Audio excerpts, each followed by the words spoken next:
మరొక 3 minister rooms కలిపి renovate చేసి ఇవ్వండి అని చెప్పి రిక్వెస్ట్ చేసినాం. వారు చూస్తానని చెప్పినారు.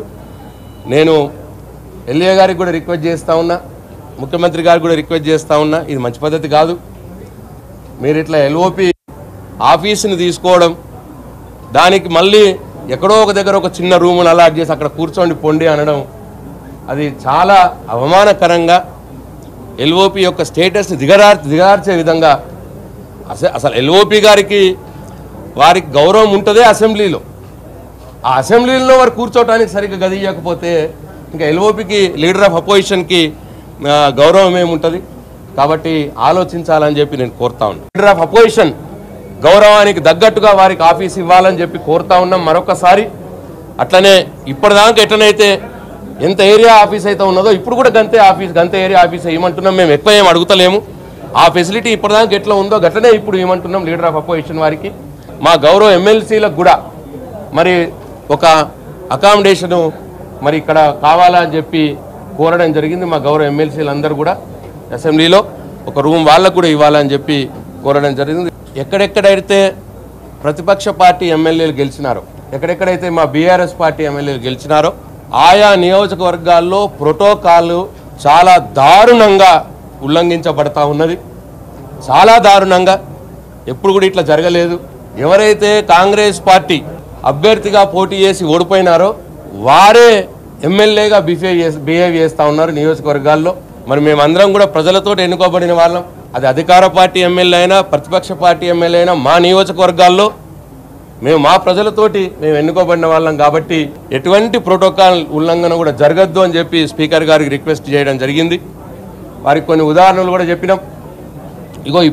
ఇప్పుడు ఈరోజు ఈ సమయంలో కూడా సంగారెడ్డిలో మా చింతా ప్రభాకర్ గారు ఇక్కడ వారు గౌరవ ఎమ్మెల్యే వారు ఇక్కడ హౌస్లో ఉంటే అక్కడనేమో ఇనాగ్రేషన్లు జరుగుతూ ఉన్నాయి. దుబ్బాకలో కూడా జరుగుతూ ఉన్నాయి. ఓడిపోయిన కాంగ్రెస్ బీఫామ్ తీసుకొని ఓడిపోయిన వ్యక్తులతోటి అక్కడ ఇనాగ్రేషన్లు చేపిస్తున్నారు గవర్నమెంట్ ప్రోగ్రామ్.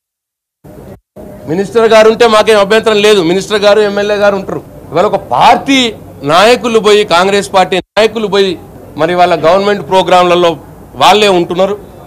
కళ్యాణ లక్ష్మి చెక్కులు సంగారెడ్డిలో మేము స్పీకర్ గారికి కంప్లైంట్ చేసినాం, ఫొటోస్ కూడా చూపించినాం. సంగారెడ్డి నియోజకవర్గంలో మా చింతా ప్రభాకర్ ఆరోగ్యం బాగాలేదు, మరి పక్షవాతం వచ్చి ఉన్నది. కళ్యాణ లక్ష్మి చెక్కులు పంచడానికి ఆర్డీఓ గారి దగ్గరకు పోయి కూర్చుంటే 2 గంటలు కూర్చోబెట్టారు. ఎమ్మెల్యేగా ఓడిపోయిన ఎమ్మెల్యే ఎవరైతే అభ్యర్థున్నారో ఆయన కాదు, వారి భార్యగా రావాలి, వచ్చిన తర్వాత పంచుతాము అని చెప్పి ఆర్డీఓ గారు అంటారట. అక్కడ కాంగ్రెస్ పార్టీ అభ్యర్థి భార్య రావాలనంట. భార్య వచ్చిన తర్వాత ఎమ్మెల్యే గారు కళ్యాణ లక్ష్మి చెక్కులు పంచాలన్నట అని ఆర్డీఓ గారు అంటారట. ఆర్డీఓ గారి మీద ఇమీడియట్ యాక్షన్ తీసుకోవాలని చెప్పి స్పీకర్ గారికి మేము కోరడం జరిగింది.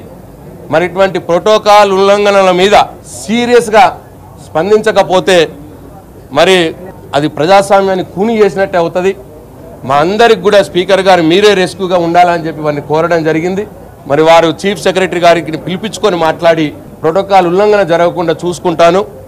ప్రతి కలెక్టర్ కూడా ఆదేశాలు ఇవ్వమని చెప్తాను. అది ఏ పార్టీ ఎమ్మెల్యే అయినా సరే ఆయా నియోజకవర్గాల్లో వారిదే హైయెస్ట్ ప్రోటోకాల్ ఉండే విధంగా చూస్తాను అని మాట ఇచ్చినారు స్పీకర్ గారు. అట్లనే ఇంకా కొన్ని దగ్గరలో ఎవరైతే పోటీ చేసి ఓడిపోయిన అభ్యర్థులు ఉన్నారో వారికి ఎస్కాట్ వెహికల్ పెడతారు పోలీసు వాళ్ళు. ఎవరైతే గెలిచిన ఎమ్మెల్యేలు ఉన్నారో నియోజకవర్గంలో వారు పర్యటించేటప్పుడు వారికి ఎటువంటి ఎస్కాట్ వెహికల్స్, ఎటువంటి సెక్యూరిటీ కూడా ఇవ్వట్లేదు. మరి ఓడిపోయిన ఆ అభ్యర్థులకు మాత్రం సెక్యూరిటీతో పాటు ఎస్కాట్ వెహికల్స్ ఇచ్చి తిప్పుతూ ఉన్నారు. ఇదైతే చాలా అన్యాయం. ఎక్కడ ఇట్లా జరగదు. ఇది అనాగరికం కూడా. మన పోలీసులు కూడా ఆలోచించాలి, డీజీపీ గారు కూడా ఆలోచించాలి. ఇది మంచి పద్ధతి కాదు. ఇది ప్రభుత్వాలు వస్తాయి పోతాయి, ముఖ్యమంత్రులు వస్తారు పోతారు, పార్టీలు మారుతూ ఉంటాయి. కానీ మీరు మాత్రం మీ విధి ఎట్లా ఉంటుందో అట్లా నిర్వర్తించాలి. మరి మీరు ఎట్లా ప్రైవేట్గా ఒక పార్టీ నాయకులకు మీరు ఎస్కాట్లు ఇచ్చి సెక్యూరిటీ ఇచ్చి గెలిచిన ఎమ్మెల్యేలకు ఆ నియోజకవర్గాల్లో సెక్యూరిటీ ఎస్కాట్ ఇవ్వకపోవడం అన్యాయం అని చెప్పి నేను స్పీకర్ గారికి రిక్వెస్ట్ చేయడం జరిగింది, తెలపడం జరిగింది. మరి ఎవరైతే ఏ పార్టీ ఎమ్మెల్యే అయినా సరే అధికార పార్టీ ఎమ్మెల్యేలు ఎక్కడన్నా ఉంటే వారికి ఎస్కాట్ వాహనాలు ఇస్తున్నారు, సెక్యూరిటీ ఇస్తూ ఉన్నారు. మరి అదే ప్రతిపక్ష పార్టీ ఎమ్మెల్యేలకు ఎస్కాట్ వాహనము సెక్యూరిటీ ఇవ్వట్లేదు అంటే ప్రతిపక్ష పార్టీ ఎమ్మెల్యేకు ఏం జరిగినా ఏం పర్వాలేదన్నట్ట వాళ్ళ ఉద్దేశం. అధికార పార్టీ ఎమ్మెల్యేకి సెక్యూరిటీ ఎస్కార్ట్ వాహనం ఎట్లా ఇస్తున్నారు, బీఆర్ఎస్ పార్టీ ఎమ్మెల్యేలకు సెక్యూరిటీ ఎస్కార్ట్ వాహనం ఎందుకు ఇవ్వట్లేదు అని చెప్పి మేము అడుగుతా ఉన్నాం. స్పీకర్ గారు కూడా రిక్వెస్ట్ చేసినాం, ఎవరిదైనా ఒకటే, ల్యాండ్ ఆర్డర్ ప్రాబ్లం వస్తే ఏ ఎమ్మెల్యేదైనా ఒకటే, అధికార పార్టీ అది ప్రతిపక్ష పార్టీ అని ఉండదు. కాబట్టి ఎట్లయితే మీరు అధికార పార్టీ ఎమ్మెల్యేలకు ఆయా నియోజకవర్గాల్లో సెక్యూరిటీ ఎస్కార్ట్ ఎట్లయితే ఇస్తున్నారో అట్లా బీఆర్ఎస్ పార్టీ ఎమ్మెల్యేలకు కూడా ఇవ్వాలని చెప్పి స్పీకర్ గారిని కోరినాం. వారు డీజీపీ గారికి కూడా చెప్తానని చెప్పినారు. మరి 3 విషయాల్లో మరి తప్పకుండా స్పీకర్ గారు ఇంటర్వ్యూని అవుతానన్నారు. మరి చూస్తాం. మరి స్పీకర్ గారి మీద మాకు అపారమైన గౌరవం ఉన్నది. మరి ఎల్ఏ మినిస్టర్ గారు కూడా వారు కూడా దీని మీద దృష్టి సారించాలి, లేకపోతే డెఫినెట్గా మా పోరాటం ఉంటుంది. Hit TV presents like, share, comment.